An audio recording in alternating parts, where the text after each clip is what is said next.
Welcome, everyone. Let's get started on our journey to mastering AI 300. Today, we will explore the critical steps required to build, evaluate, secure, and scale enterprise generative AI applications. Welcome to our first topic. We are experiencing a major paradigm shift from traditional machine learning operations, or MLOps, to generative AI operations, known as GenAIOps. Traditionally, data scientists built models from scratch, measuring success with strict accuracy metrics. Today, we use massive pre-trained language models. Because we are generating new content, our metrics must evolve to measure coherence, relevance, and groundedness. The GenAIOps lifecycle isn't linear. It consists of continuous, iterative loops where we explore use cases, build and evaluate prototypes, and finally operationalize them into real-world applications. Take a look at this diagram. It represents the GenAIOps lifecycle. We start at the explore phase by defining our business needs. Then we move into the build phase, where we develop and iteratively evaluate our application. Finally, we operationalize the app for real-world use. Notice the overarching management loop. This ensures governance, security, and compliance remain constant across every single phase. As an architect, your first major decision is choosing the right platform. When do you extend Microsoft 365 Copilot, and when do you build a custom agent from scratch? The SaaS agent-first principle dictates that if a pre-built agent meets your functional needs, use it for immediate value. However, if your use case involves complex multi-step reasoning, external data systems, or highly specific compliance requirements, you must pivot to building a custom agent using Microsoft Foundry. Copilot Studio sits comfortably in the middle, offering a low-code approach for rapid development. This decision tree guides our architectural choices. We begin with the business need. If the requirement is simple retrieval using Microsoft 365 data, we extend Copilot. If not, we ask if the logic is highly complex. If it requires custom orchestration, we build pro-code agents in Microsoft Foundry. If it's a standard workflow, Copilot Studio is our low-code sweet spot. In the world of Gen AI, prompts are production-critical configurations. Change one word in a prompt, and you instantly change the behavior of your system for thousands of users. Therefore, we must treat prompts exactly like software code. If you don't version your prompts, you risk silent degradation of accuracy and environment drift. By storing your instructions in GitHub, you unlock established DevOps practices. You can create feature branches to experiment safely, enforce peer reviews through pull requests, and instantly roll back to a previous tag if an issue occurs in production. Let's walk through a safe deployment workflow. A data scientist creates a feature branch to edit a prompt. They open a pull request, which automatically triggers GitHub Actions. This CI pipeline runs automated evaluations on the new prompt and posts the scores back to the PR. Only when the scores pass our thresholds is the prompt merged and deployed to production. How do we know if our AI is actually good? We cannot rely on guesswork. We must evaluate our agents systematically.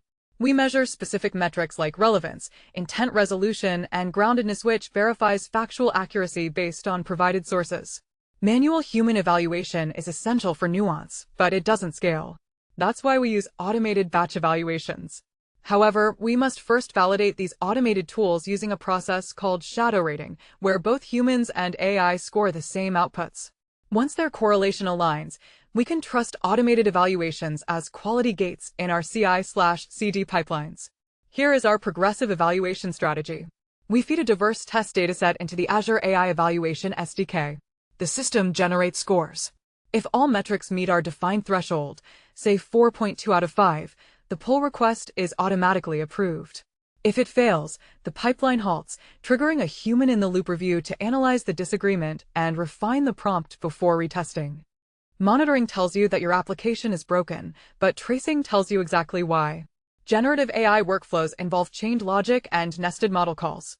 By utilizing OpenTelemetry, we can capture traces of the entire request journey. A trace is made of spans, which represents single operations like an HTTP request or a model inference call. If a customer complains about a slow response, tracing allows us to look at the exact hierarchy of spans to pinpoint whether the delay occurred during data retrieval, the model reasoning phase, or the final JSON parsing. This diagram shows a typical trace hierarchy. At the top, we have the complete user session. Inside that session, we have a span representing our application's business logic. That logic triggers child spans, one for data fetching and another for the actual LLM model inference.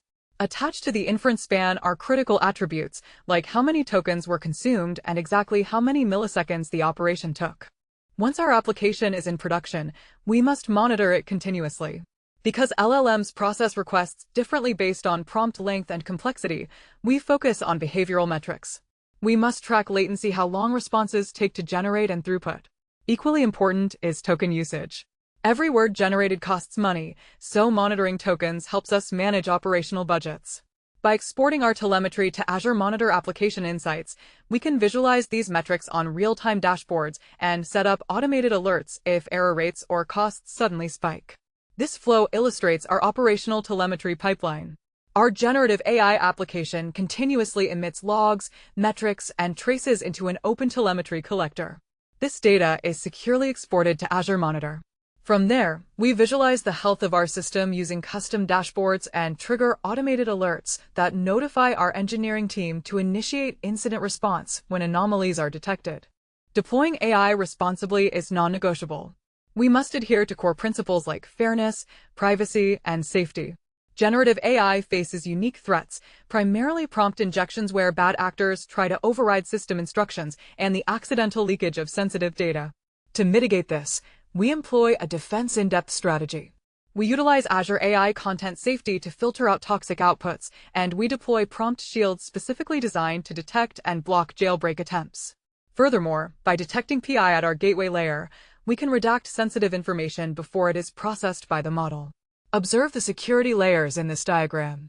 When a user submits an input, it first hits the prompt shield to block malicious jailbreaks. Next, it passes through our gateway for PI redaction. Only clean, safe text reaches the language model. Finally, the model's generated response passes through a content safety filter to catch any hallucinations or toxic text before the user ever sees it. Let's look at a real-time use case. AdventureWorks created the Trail Guide agent to recommend hiking gear. To cut costs, they wanted to swap GPT-4 for the cheaper GPT-4 Mini. But they couldn't risk giving bad advice. Using Git-based workflows, they tested the new model variant. Automated evaluations measured the groundedness and relevance of the new model against their strict 4.2 satisfaction threshold. During testing, tracing revealed a performance bottleneck. Generating a structured JSON trip profile was taking 6 seconds. By pinpointing that specific span, engineers optimized the schema, solved the latency issue, and safely deployed the cost-saving model to production. In this final diagram, we see the Trail Guide architecture in action.